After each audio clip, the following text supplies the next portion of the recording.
have to rewind a little bit. Yeah. Woke up at 5. Felt pretty rested. I had a nice dream. So I was kind of what's it called? Comforted. Yeah. When I woke up. Can we know what the dream was about? Is my mom gonna watch this? Okay, then I think no. We don't want to know. No, it's it's nice to feel that kind of pre-race rhythm. Waking up, breakfast, lots of carbs. Walked out to the living room where Mitch is sleeping, and he was not ready to wake up. So I kind of just walked around with the light of my iPhone, searching for breakfast and all that. Sat there, had a quiet moment to myself, and then Mitch woke up and hell broke loose, putting the camera to my face all the time and asking me silly questions. No, I'm just kidding. He's very good at just being a fly on the wall. Yeah, everything is just kind of a routine. Prepared the last gear, packed everything down, had my mountain bike hub, and then we left for setting up the transition. I lived basically in the transition zone. We had to walk 100 meters, so that was quite easy. And yeah, the moment I got down there, you could just feel the vibe. It was very tense, and it's actually, it's just everybody knew why they were there, and everybody was kind of waiting for that race to happen. And it was, normally it's a nice feeling, but especially at a PTO race where it's like it's only the professionals, not because I have anything against the age groupers, but it's very intense because there's so many people there only for watching us. They are there only for watching us, not because they are family to age group athlete or whatever, and that it creates kind of another vibe. I set up the transition zone, everything was fine, and started the pre-race warm-up, got a swim in, some mobility work, and then we got called up, and it was like immediately you could just feel the excitement of the crowd there, because obviously it is the most stacked start list there's been maybe ever in triathlon. Having especially the 3 Olympic gold medalists there, it was insane. And I was called up, and immediately I just thought, like, I have to enjoy this. And I walked down and I could just hear tons of, it seemed like a whole stadium, even though it probably wasn't, but it seemed like a whole stadium. You just walked into a crowd with just cheering and yelling, and it's so cool. I really enjoyed it. The steps down to the water, and when I then got to my starting position, I had number 8 from the right. When I got to the starting position, that was when I got nervous. It was a nice feeling to have that kind of pre-race, not anxiety, but still it's like, that's when it kicks in. And you stand there, and I didn't go to the bathroom before the race, and that was one of the last things I remember thinking about was, oh no, this is gonna go terribly wrong. Fortunately it didn't, but standing there and you can hear the music, and it goes like, athletes, on your marks, or take your positions, on your marks, go. And it's funny because you're so nervous, but when the gun goes, it's just something flips and you're just there, and you're just there to race. In that exact moment, you're just like, all you do is based on instincts. It's so cool how it can just, and that's also what I kind of live for, how it can change so fast from being so nervous to just bam, racing. It's a very difficult feeling to describe. It's one of the best feelings in the world. And it's changed a lot. I've said before, like, when I swam, I would stand on the start blocks, and like literally when they said take your marks, I would be thinking, what am I doing here? I hated going at competitions. I don't know what it was, I just hated it. But here, it's the best feeling in the whole world. Even though the race didn't pan out as I wanted to, it's so cool.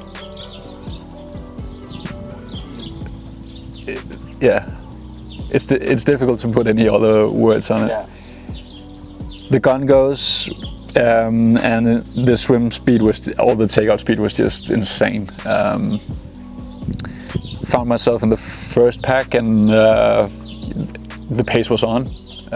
Aaron did a great job at swimming in front, and I think it just got spread out or to a line pretty quick. I actually don't really remember a lot.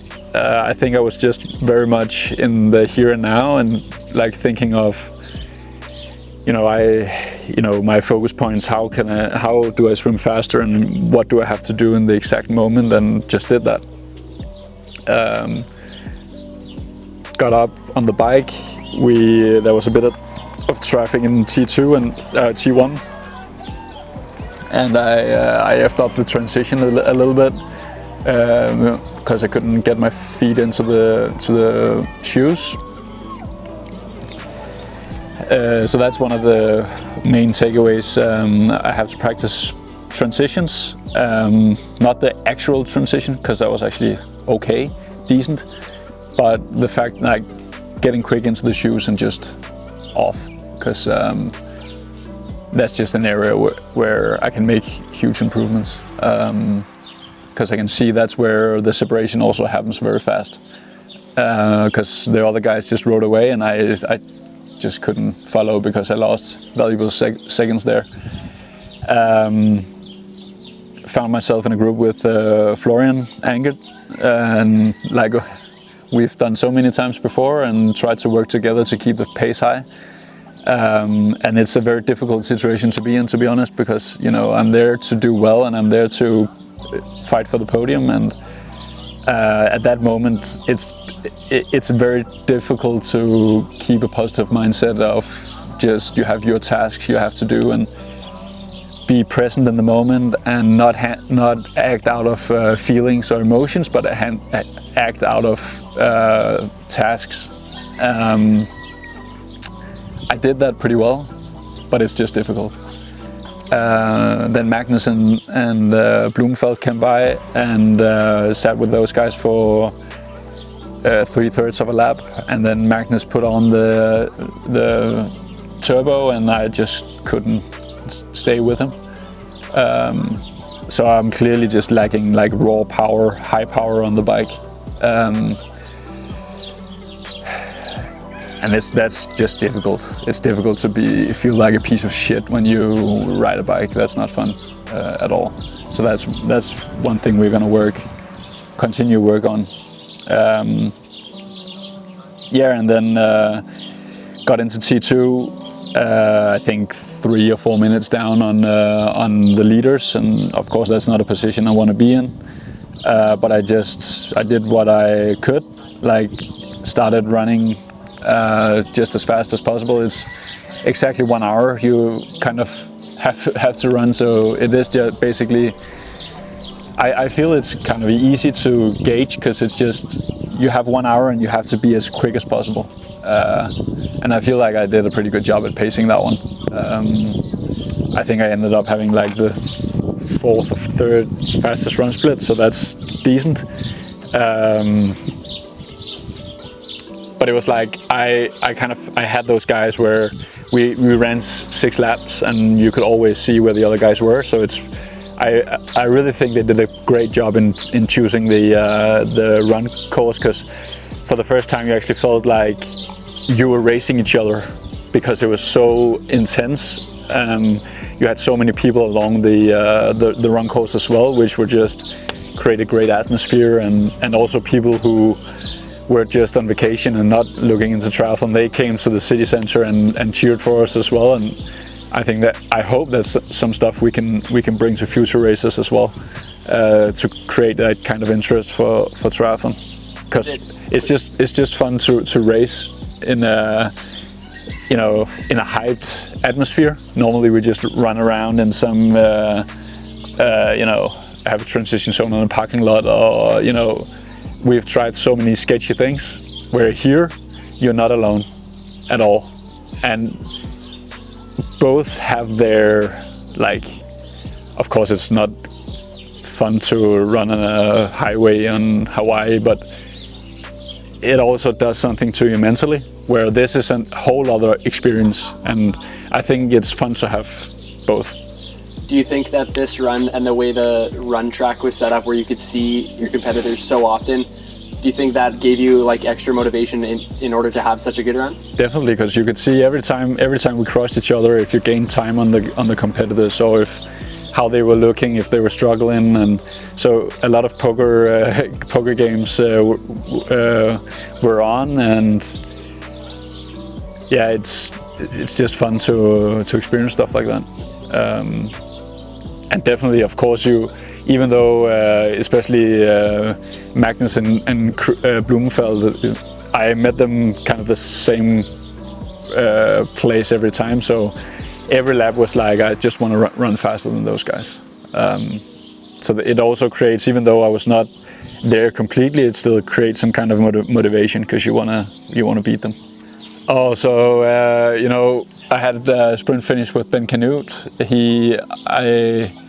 With 1.5 laps to go, I caught him, and he just, or 2.5 laps probably. Yeah, I caught him, and he just stuck to my heels all the way. Quite frustrating, to be honest, but that's also racing.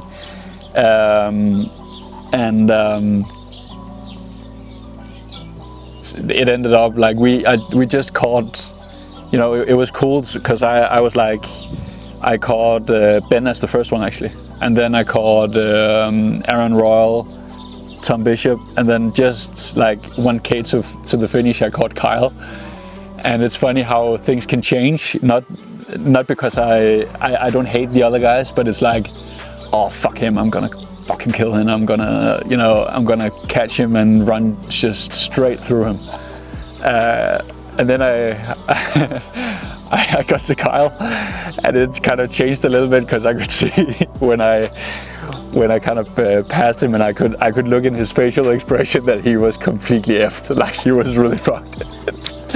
So I also felt very sorry for him to actually overtake him, because I think he did a great race. He took it head on, and I also really like him as a person. So it was fun how it kind of changed perspective a little bit. But I was in a sprint battle with Ben, so I just wanted to finish as strong as possible, and I got to do that. Came away with 7th, which sounds a bit whack, to be honest, but I got loads of good stuff, lots of positives, and whole lots of things I'll work on for sure, and also a whole other kind of motivation, because I really feel like, of course, I've wanted to win before, but when I experienced the race like this, the way it panned out, the way we were racing, the field and everything, that's created like a kind of result-oriented goal for me. Like this year, I really want to win a PTO race. I think that would be huge. And then for the first time, we raced with a race ranger, and I think that if they can set it up properly, I think it'll have a huge potential in the future. It was so easy to ride in the group. Obviously, it was only me and Florian, so it was kind of easy to navigate. But it's just easy with the lights, and I just hope that they can make kind of a system where you can see the data afterwards, like who's been dodgy, who's been riding clean, or during the race the judges can see on the iPad like where do we have to keep our focus. That would be cool, because there's just been a whole lot of things going on regarding Colin Chartier's case, and that's some stuff that we are definitely not gonna bring into to triathlon, and we're gonna do anything and everything we can to like get rid of that shit.